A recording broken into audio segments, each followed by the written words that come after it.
오늘 욥기 42장 특별히 5절 말씀, 내가 주께 대하여 귀로 듣기만 하였사오나 이제는 눈으로 주를 배움나이다 라는 말씀을 묵상하고 이 말씀을 우리 삶에 적용하기를 원합니다.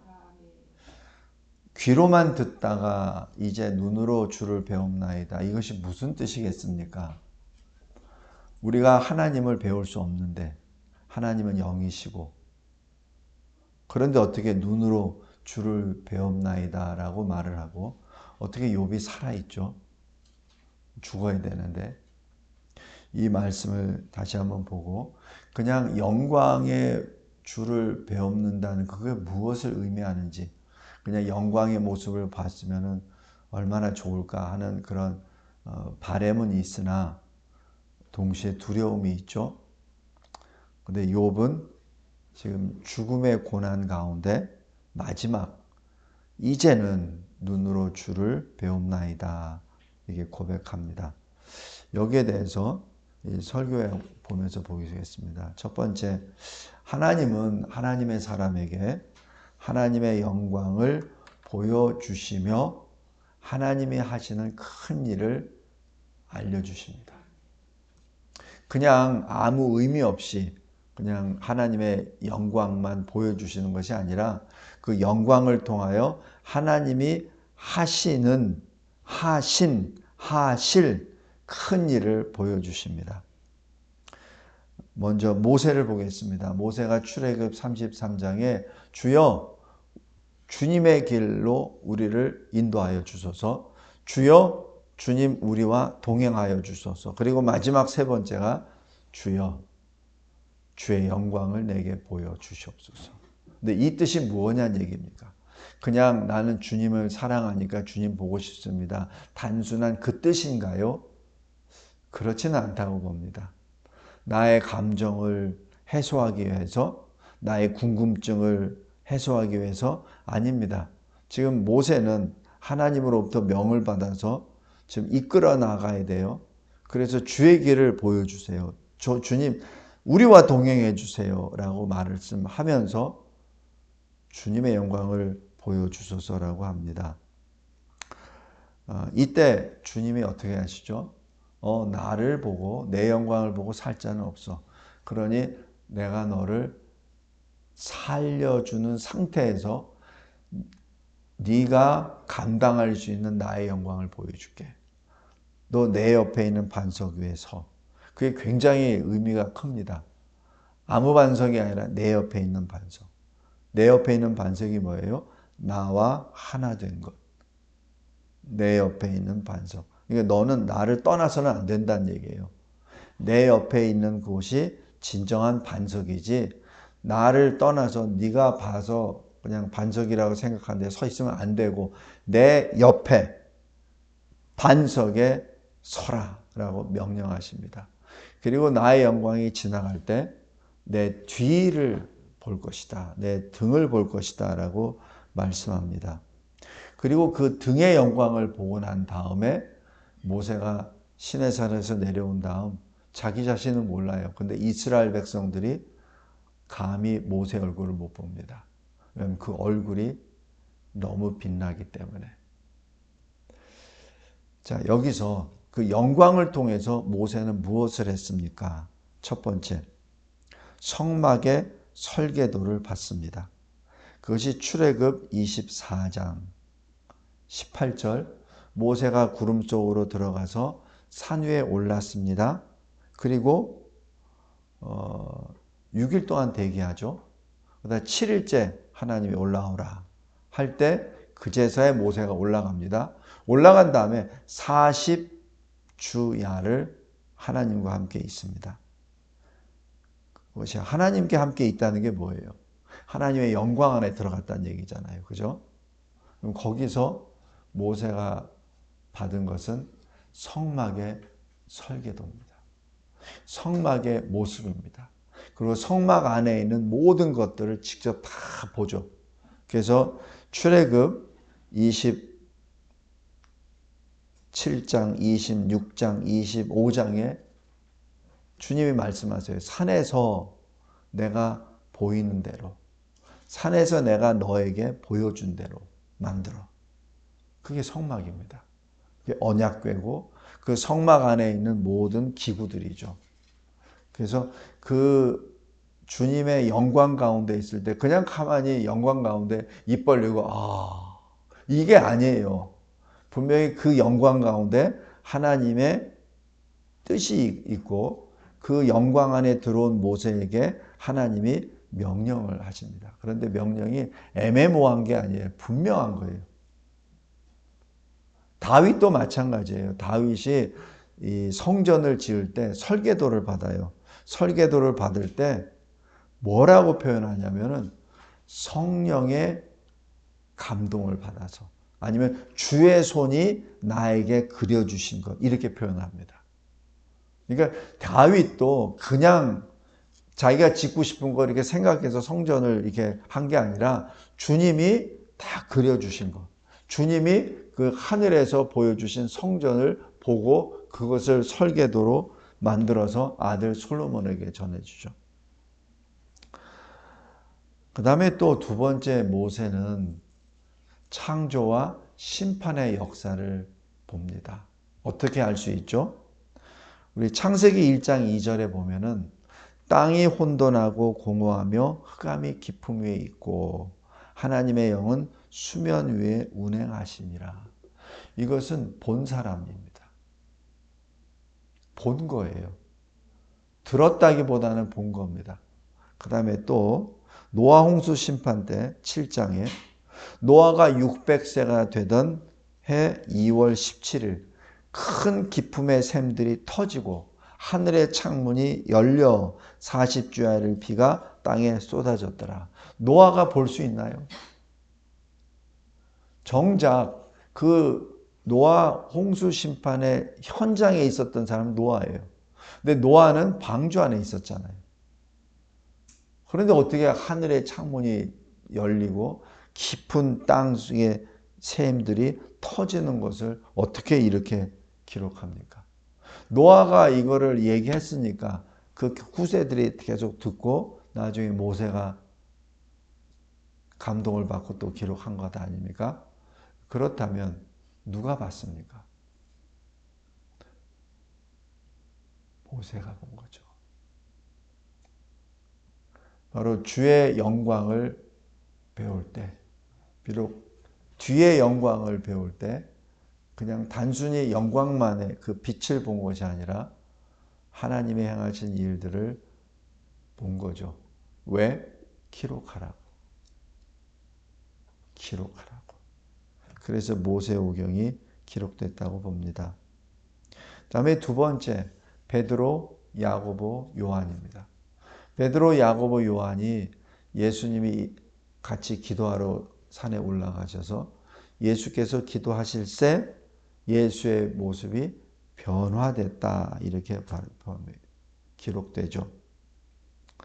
근데 여기서 문득 두 사람이 예수와 말한다라고 기록합니다.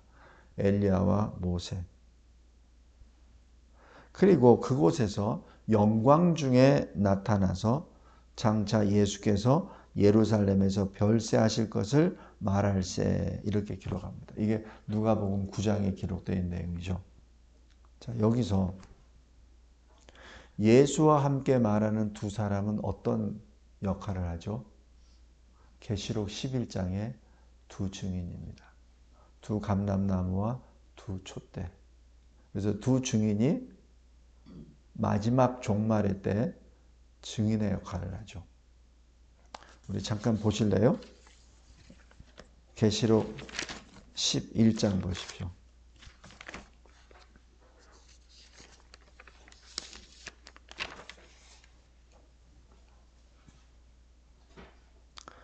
(11장 3절에) 내가 나의 두 증인에게 권세를 주리니 그들이 굵은 베옷을 입고 1260일을 예언하리라.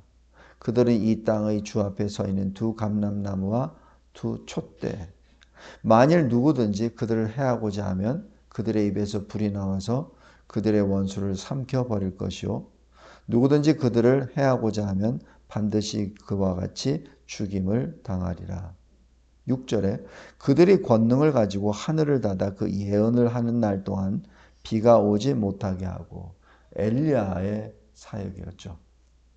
또 권능을 가지고 물을 피로 변하게 하고, 모세의 표적이었죠. 아무 때든지 원하는 대로 여러 가지 재앙으로 땅을 치리로다. 이제 모세가 10개 재앙을 애굽에게 내리는 것을 우리는 출애굽기에서 잘 보죠. 그러나 7절에 그들이 그 증언을 마칠 때 무적행으로부터 올라오는 짐승이 그들과 더불어 전쟁을 일으켜 그들을 이기고 그들을 죽일 터인즉 순교를 당합니다. 그래서 그곳에서 9절에 보면 시체를 사흘 반 동안 보며 무덤에 장사하지 못하게 하리로다 해서 수치를 당하게 하죠. 이때 10절에 두 선지자가 땅에 사는 자들을 괴롭게 한 고로 땅에 사는 자들이 그들의 죽음을 즐거워하고 기뻐하고 서로 예물을 교환합니다. 11절 3일 반 후에 하나님께로부터 생기가 그들 속에 들어가매 그들이 발로 일어서니 구경하는 자들이 크게 두려워하더라. 그러면서 12절 하늘로부터 큰 음성이 일어나 이리로 올라오라 함을 그들이 듣고 구름을 타고 하늘로 올라가니 이렇게 기록됩니다. 이게 마지막 때 두 증인의 삶과 죽음, 부활입니다.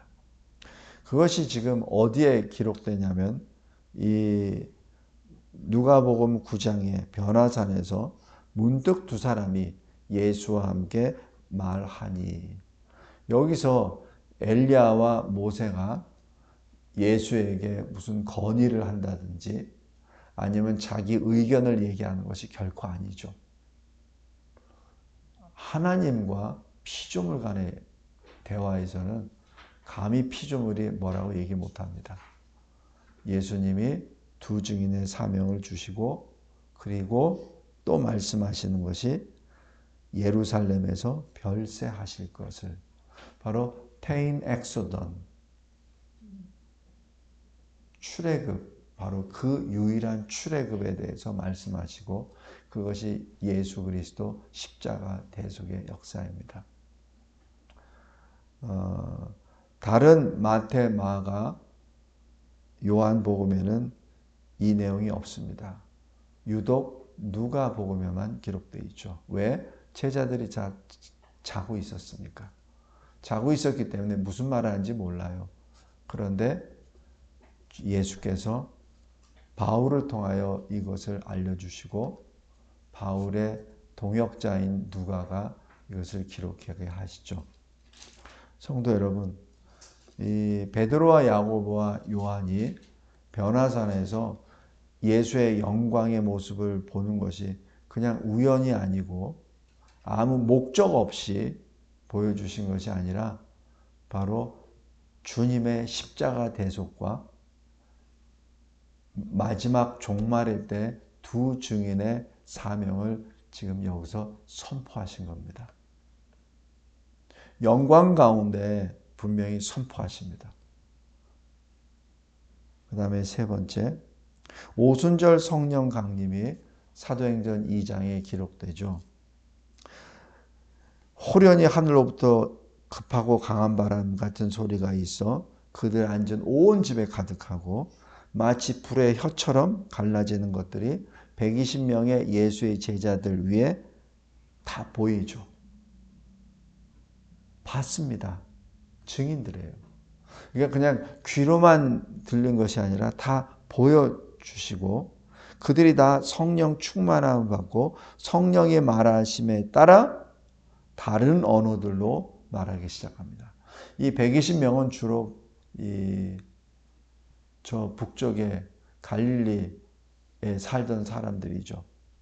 그런데 그 사람들이 각 세계에서 유월절을 지키기 위하여 온 경건한 유대인들의 말로, 그들의 원어 말로, 모국어로 다 말을 하게 되죠. 그래서 각자 이렇게 말합니다. 우리 각 사람이 난 곳 방언으로 듣게 되는 것이 어찌미냐라고 8절에 그렇게 하죠. 근데 그 주제가 뭐냐는 얘기입니다.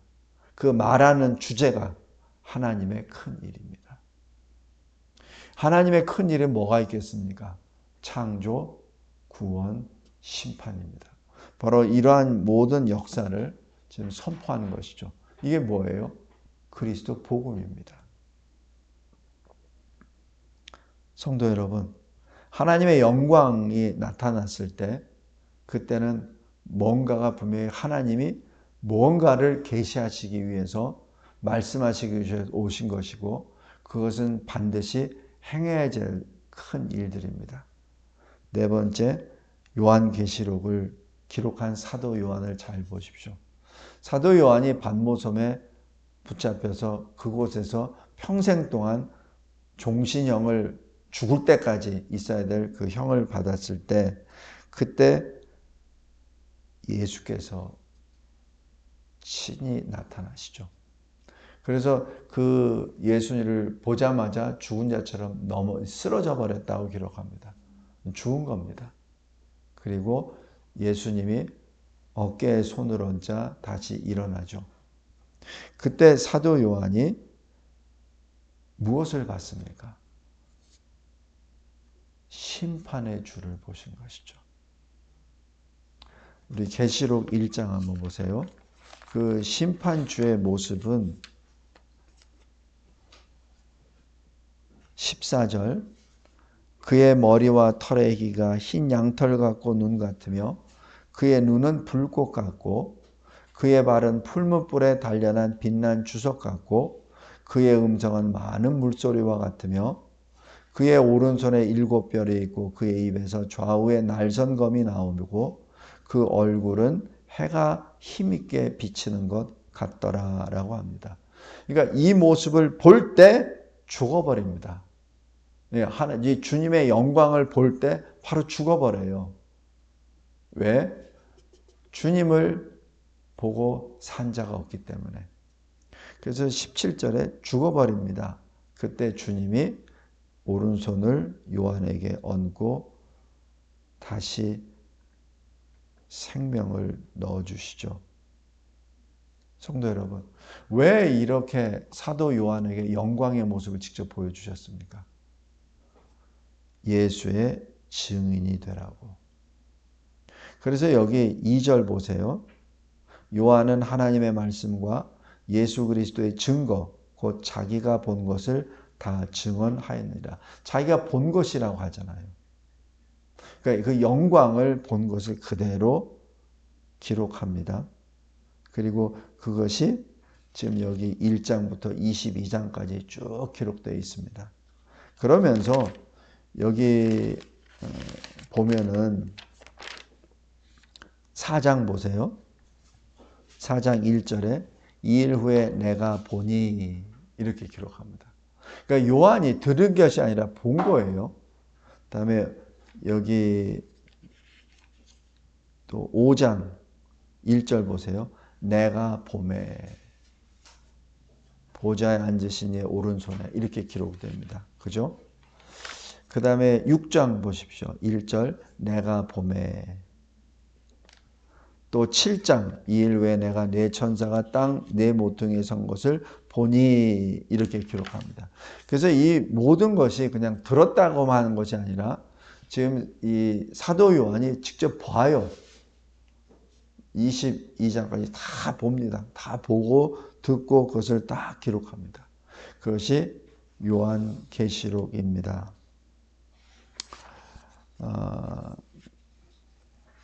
그래서 하나님의 영광을 본다는 것이 무엇입니까?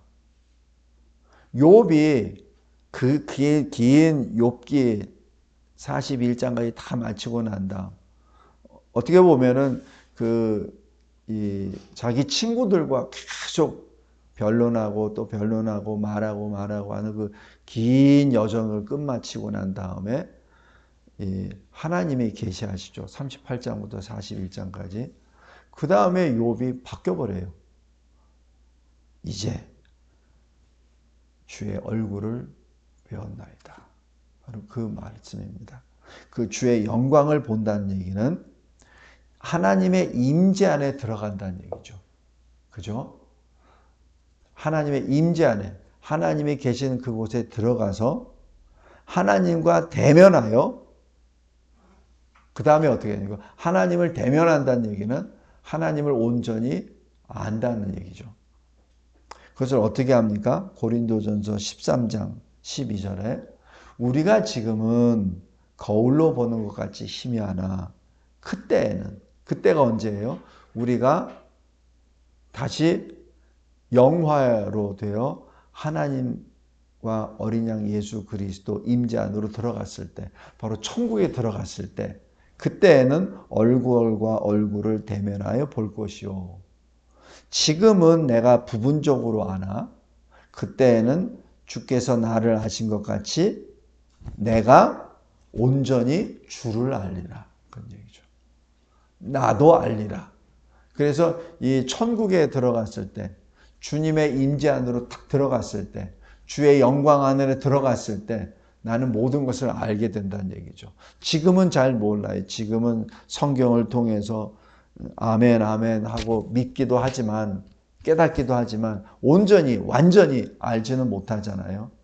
그러나 천국에 들어가서는 다 안다는 얘기죠. 주님이 나를 아신 것 같이 내가 온전히 주님을 알고 나 자신을 알게 된다는 것을 말씀합니다.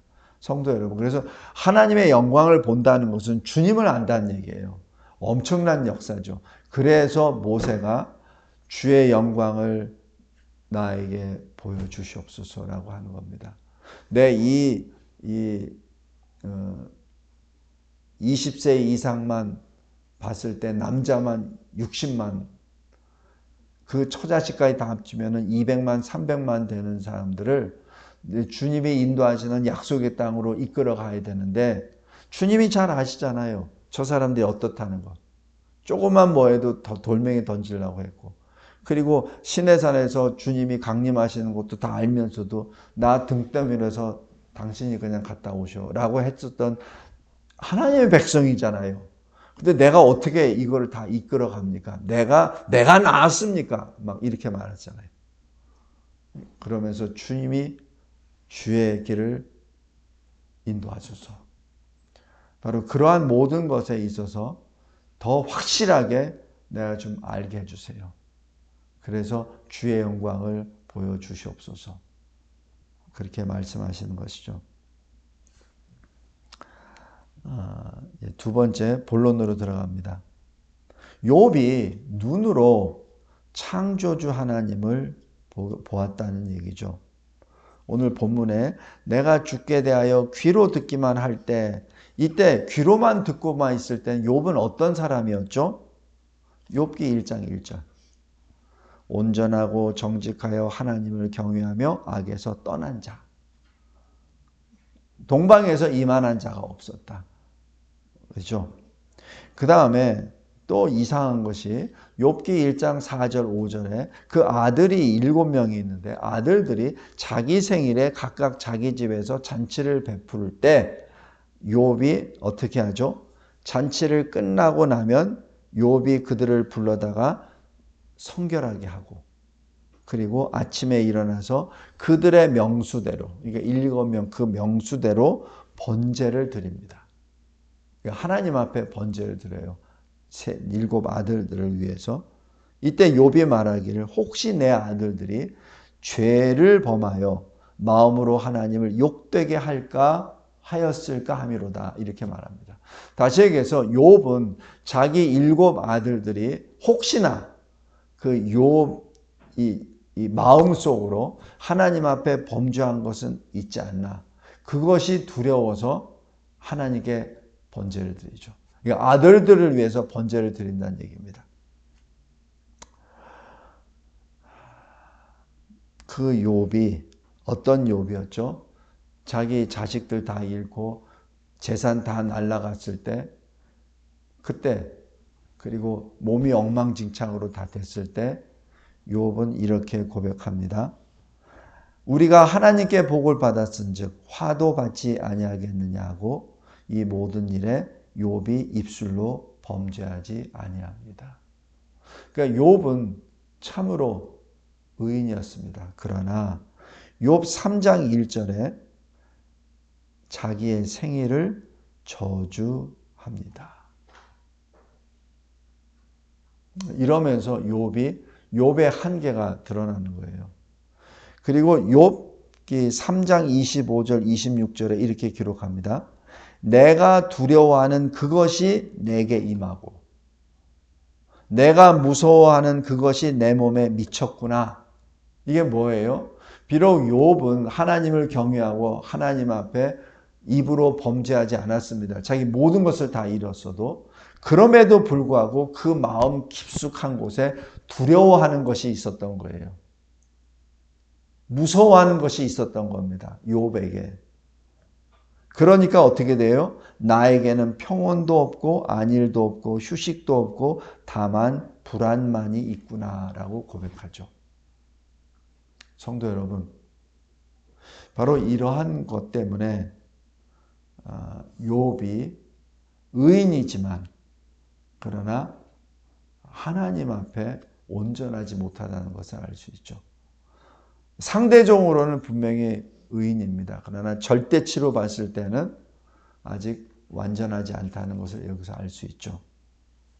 그래서 욥이 고난 가운데 있을 때 세 친구와 엘리야하고 변론했을 때 계속 이 변론을 하면서도 답이 안 나와요. 계속 변론을 하지 않습니까? 그것이 37장까지죠. 이때 38장에 하나님이 직접 오십니다. 그리고 말씀하시죠. 그러면서 38장 4절에 내가 땅에 기초를 놓을 때 너 어디에 있었느냐라고 하시면서 하나님이 41장까지 창조 그리고 거기에 있는 모든 피조물을 다스리시고 먹이시는 섭리의 역사를 쭉 설명하십니다. 성도 여러분, 이때 저는 이 욥기를 이렇게 보면서 과연 하나님이 말씀만으로만 해주셨을까? 그 일일이 하나하나 다 설명해 주시면서 그 욥은 그것을 본 겁니다. 그래서 욥기 42장 5절에 내가 주께 대하여 귀로만 듣기만 하였사오나 이제는 눈으로 주를 배움나이다 라고 하면서 자기 안에 있는 그 두려움, 무서움, 해결되지 못했던 것들, 그것들을 여기서 다 토해내면서 회개합니다. 이렇게 고백하죠. 이것이 욥기의 마지막 부분입니다. 말씀을 맺겠습니다. 우리 진리와 제자교회 25년을 시작하면서 출애굽 33장에 있는 모세의 기도를 우리 교회가 받았잖아요. 주의 영광을 내게 보여주시옵소서. 그냥 단순히 어떤 그 신령한 영적인 모습에 빠진다는 그 개념보다도 주님의 영광을 통하여 주님을 온전히 알게 해주세요. 주님을 온전히 알게 해주세요. 내 안에 있는 약간의 무서워하는 것, 두려워하는 것, 왠지 좀 찜찜하는 것, 그런 것들이 다 사라지게 주님 내가 온전하게 주님을 알게 해주세요. 그래서 주님이 인도하시는 그 길을 찬송하며 나아가게 해주세요. 그러기 위해서는 주님, 내가 주의 임재 안으로 들어가야만 되겠습니다. 내가 주의 영광을 봐야 되겠습니다. 모세의 심정으로 내가 주의 영광을 볼 수 있도록 주님 은혜를 내려 주시옵소서. 우리 그렇게 기도합시다. 그리고 말씀을 읽을 때 욥이 하나님께서 창조와 섭리의 역사를 쭉 말씀해 주셨을 때 그 창조와 그 모든 섭리의 역사를 영의 눈으로 보고 그 영의 눈으로 창조와 섭리의 역사를 체험하는 우리가 됩시다. 이 세상을 하늘을 바라보았을 때 그냥 단순히 그냥 육안으로 보는 것이 아니라 하나님의 보이지 아니하는 손, 바로 섭리로 다스리시는 것을 볼 수 있는 영안이 열리게 해주시고 믿음의 눈이 열리게 해주세요. 마치 엘리사와 그 사환이 아람군에 포위되었을 때 그 사환은 두려워 떨었잖아요. 그러나 엘리사는 두려워하지 않았죠. 하나님의 군대가 저들보다 훨씬 강하고 많다. 그러면서 그 사환을 위해서 기도하잖아요. 이 젊은이의 눈을 열어주소서. 성도 여러분, 우리 이 대한민국을 봤을 때도 그러한 두려움이 있잖아요. 그러나 하나님께서는 모든 것에 불가능이 없으신 분이죠. 그런데 왜 우리에게 이런 환난을 허용하셨습니까? 왜 욥과 같은 의인에게 이러한 환난을 허용하셨습니까? 왜? 그 욥의 마음속 깊은 곳에 있는 두려움, 무서움, 뭔지 모르게 깨름직하지 못한, 하나님 앞에 온전하지 못한 어떤 것들, 막연한 것, 그것을 주님이 씻어내 주시기 위해서 환난을 허용하신 것이고, 그 환난을 통해서 욥은 주님께 더 가까이 나아가는 주의 임재로 들어갈 수 있는 그 문을 주님이 열어주신 것입니다. 그래서 환난이 그냥 단순히 환난이 아니라 그 환난을 우리는 기쁨으로 감사함으로 받아야 합니다. 이 나라가 되었던 우리 각자 인생이 되었던 이 교회가 되었던 여러 가지 내가 감당할 수 없는 어떤 환난이 딱 닥쳤을 때 거기에서 내가 무너지는 것이 아니라 이 나라가 무너지는 것이 아니라 교회가 무너지는 것이 아니라 이 아픔과 환난과 이 혼돈 가운데 하나님이 행하시고자 하는 것을 깨달아 안을 수 있는 영안이 열리게 해주세요. 그래서 그 영안을 바라보고 영안을 통하여 주의 영광을 보게 하여 주옵소서. 그래서 그 주의 영광을 통하여 하나님을 온전히 알게 하여 주세요. 그러한 기도가 계속 우리에게 터져 나오기를 바랍니다. 그래서 이러한 기도가 우리에게만 나오는 것이 아니에요. 시편 4편 6절에서 보면 여호와여 주의 얼굴을 들어 우리에게 비추소서. 바로 그 말씀입니다. 이 민수기 6장에 아론에게 여호와 하나님이 명령하시죠. 이스라엘에게 이스라엘 모든 족속들에게 이렇게 기도하라, 이렇게 축도하라라고 말씀하죠. 어떻게?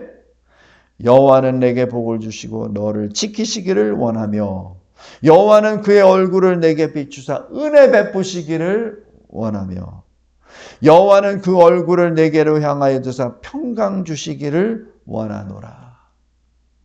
그래서 우리 바울 서신에 보면은 하나님 아버지와 주 예수 그리스도의 은혜와 평강이 너에게 있기를 충만하기를 원하노라 라고 하면서 서신 맨 앞쪽에 아니면 끝에 쪽에 나오는 거죠. 바로 이겁니다.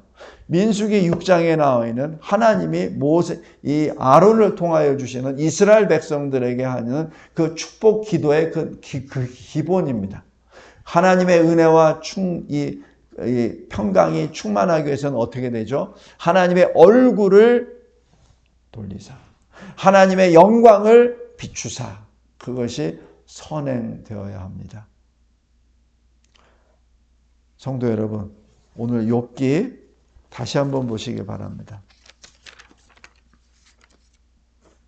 욥이 하나님께 이렇게 고백합니다. 주께서는 못하실 일이 없습니다. 무슨 계획이든지 못 이루실 것이 없는 줄 아옵나이다 라고 고백합니다. 먼저 이거부터 고백해요. 그러면서 3절 4절에 내가 너무 무식해서 무지한 말로 내가 하나님께 원망했고 하나님께 말했고 내 친구들에게 변론했습니다. 5절에 내가 주께 대하여 귀로만 듣기만 하였사오나 이제는 눈으로 주를 배움나이다. 이 고백과 함께 뭐가 떨어지죠? 회개합니다. 회개합니다. 그래서 회개라는 것이 엄청나게 높은 신앙의 단계입니다. 그냥 입술로 그냥 립 서비스로 회개합니다. 이런 차원이 아니라 이렇게 주님께 영광의 주를 배웠고 주님께로 나아갑니다. 주님의 영광을 배움나이다 라는 고백과 함께 터지는 것이 바로 이 회개입니다. 오늘 이 욥기 42장 5절 말씀을 통하여 우리 모두가, 저와 여러분이 그냥 눈으로 귀로만 들었었던 하나님의 말씀으로부터 이제는 주의 임재 안에 들어가 주님의 영광을 배웠고 주님을 온전히 내가 알고 그 주님과 함께 동행하는 우리 2025년 남은 기간, 그리고 우리의 인생, 그리고 이 교회와 이 자유민주주의 대한민국이 되시기를 주 예수 그리스도의 이름으로 기도합니다. 감사하고 감사합니다. 주님의 영광을 배움나이다. 예수 그리스도의 이름으로 기도드리옵나이다. 아멘.